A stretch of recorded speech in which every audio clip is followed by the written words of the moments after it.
सत्संग से सोधी आवे, नहीं जीव 84 में जावे। सत्संग से सोधी आवे, नहीं जीव 84 में जावे।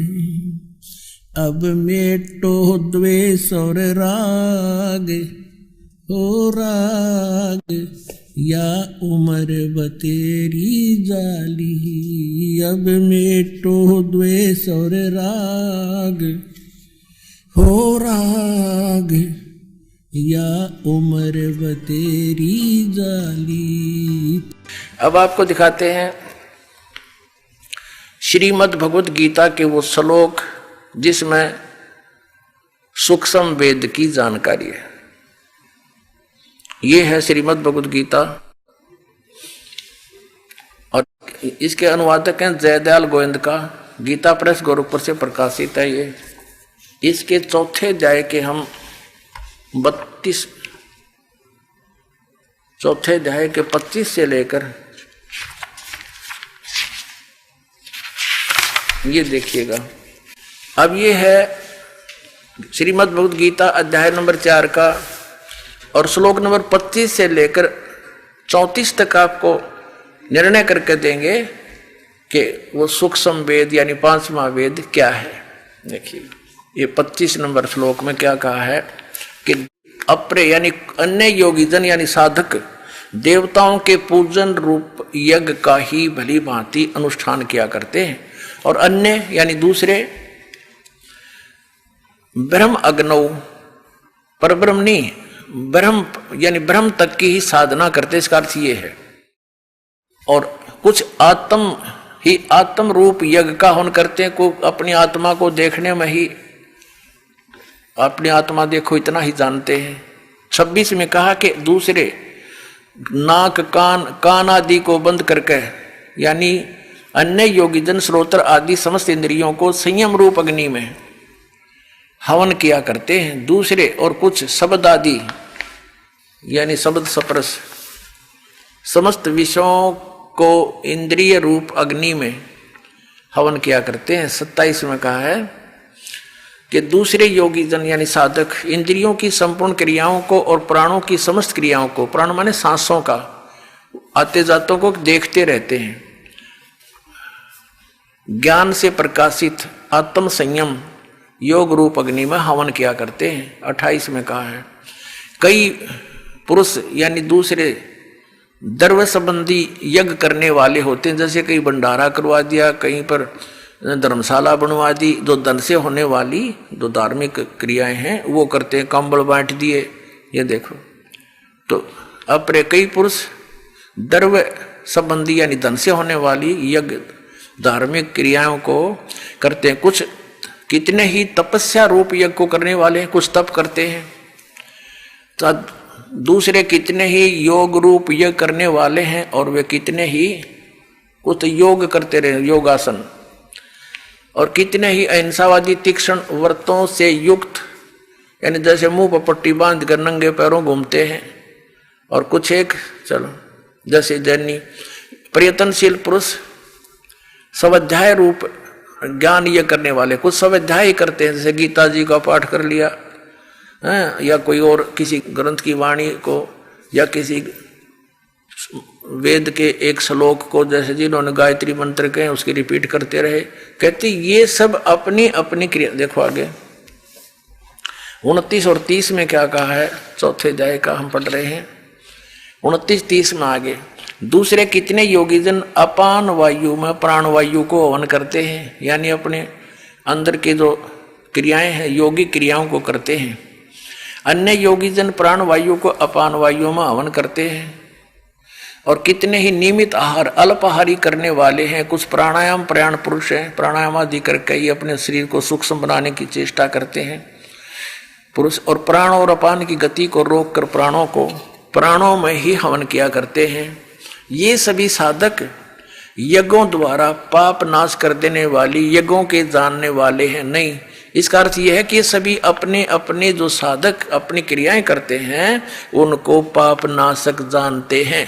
अब फिर 31 मत ये कहा है कि जो यज्ञ से बचे हुए अमृत का अनुभव करने वाले योगी जन सनातन ब्रह्म, सनातन परमात्मा को प्राप्त होते हैं। यज्ञ न करने वाले, यज्ञ जो धार्मिक अनुष्ठान नहीं करते, उनके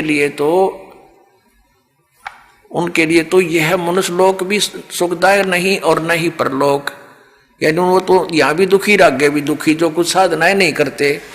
तो आगे चौथे अध्याय के 34वें श्लोक में ये कंसेप्ट क्लियर कर दिया है कि जो जिन यज्ञों का, यज्ञ में धार्मिक अनुष्ठानों की जानकारी अभी तक तुझे मैंने दी है, ये ऐसी धार्मिक अनुष्ठानों की, यज्ञों की जानकारी सच्चिदानंद घन ब्रह्म परमात्मा ने अपने मुख कमल से आकर बोली है। वो सच्चिदानंद घन ब्रह्म की वाणी कहलाती है। उसके अंदर वो सूक्ष्म वेद है, वो तत्व ज्ञान है, उसके अंदर वो विस्तार के साथ कही गई है। और उनको चौथे अध्याय के 34वें श्लोक में कहा कि वो तत्व ज्ञान है जो सच्चिदानंद घन ब्रह्म के मुख से बोला गया, 5वां वेद है, सूक्ष्म वेद है। उसको तो तत्वदर्शी संत ही जानेंगे जो उस वाणी से परिचित है। अब देखिएगा अध्याय नंबर 4 का और श्लोक नंबर 32 में है। इस प्रकार और भी बहुत तरह के, एवं माने इस प्रकार बहुत तरह के यज्ञ, यहां इन्होंने अनुवाद गलत कर दिया, ब्रह्मण मुखे का अर्थ कर दिया वेद की वाणी। वेद की वाणी तो ये गीता में बोली ही जा रही है। ये लिखना था ब्रह्मण माने सच्चिदानंद घन ब्रह्म की वाणी में विस्तार के साथ कहे गए हैं। अब ये ब्रह्मण का अर्थ इन्होंने जहां विचलित हो गए, यहां गलत कर दिया। 17वें अध्याय के 23वें श्लोक में आपको दिखाते अनुवादकर्ताओं की कर कमलों से क्या लिखा है। अध्याय नंबर 17 श्रीमद् भगवद गीता श्लोक नंबर 23।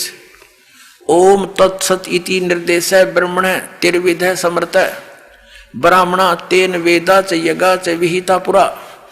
अब इसमें क्या कहा है कि ओम तत्सत, ऐसे यह 3 प्रकार का ब्रह्मण माने सच्चिदानंद घन ब्रह्म का नाम कहा है। ब्रह्मण माने सच्चिदानंद घन ब्रह्म। हमने ये सच्चिदानंद घन ब्रह्म, ब्रह्मण का अर्थ ये देखना था, इसको हम यहां लिख लेंगे।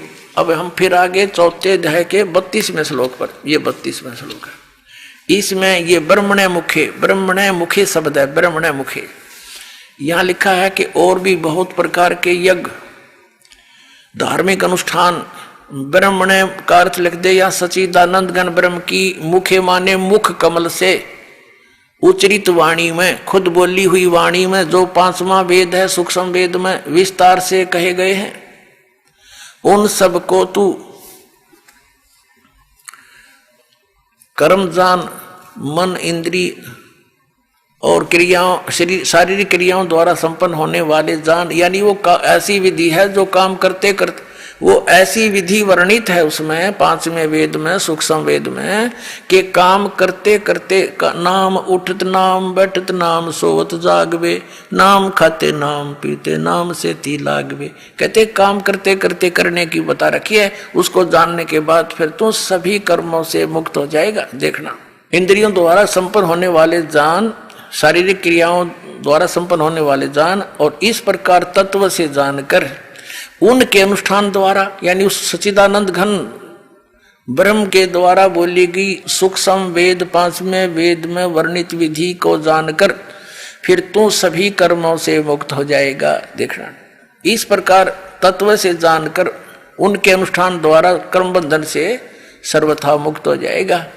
अब 33 में क्या बताया है, चौथे अध्याय का 33वां, इसमें यह कहा कि हे परंतम अर्जुन, द्रव्यमय यज्ञ की अपेक्षा ज्ञान यज्ञ अत्यंत श्रेष्ठ है। अब द्रव्यमय यज्ञ का अर्थ है, कहते हैं जैसे द्रव्यमय यज्ञ की अपेक्षा ज्ञान यज्ञ श्रेष्ठ है, जैसे बगैर ज्ञान के, तत्व ज्ञान हुए बिना अपनी मनमाने आचरण के आधार से कोई तो भंडारे कर देता है, और कोई कहीं धर्मशाला बनवा देता है, कोई मंदिर बनवा देता है, कोई कंबल बांट रहा है।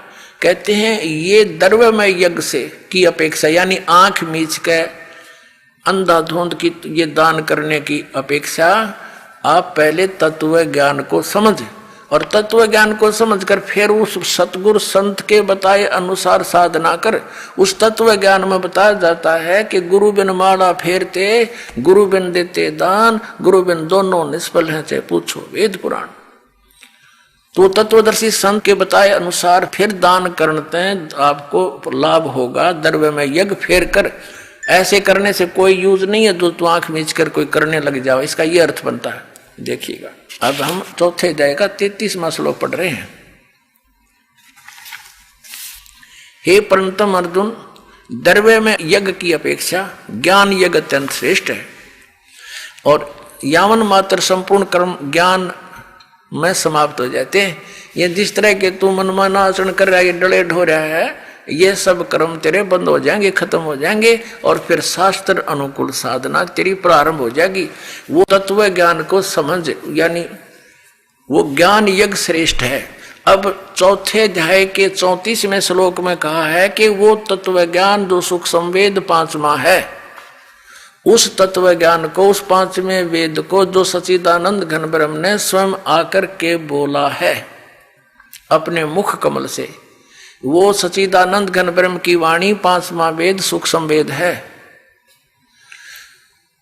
और उसमें बड़े विस्तार के साथ धार्मिक अनुष्ठानों की जानकारी दी है। वो तत्व ज्ञान है। उस तत्व ज्ञान को तू तत्वदर्शी संतों के पास जाकर समझ देखना। चौथे अध्याय के 34वें श्लोक में, चौथे अध्याय का ये 34वां श्लोक है। उस ज्ञान को, कौन से ज्ञान को?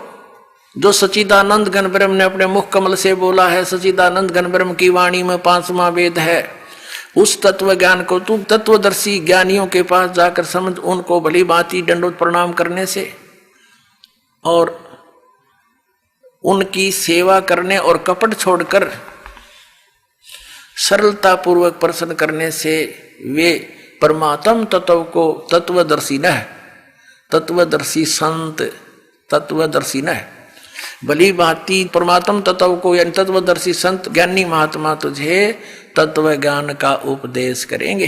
अपने आत्माओं, इन आचार्य नर शंकराचार्यों ने कख भी पता नहीं अध्यात्म मार्ग का और 2500 वर्ष से हमें फिर गुमराह करके हमें खजूर पर टांग कर चले गए।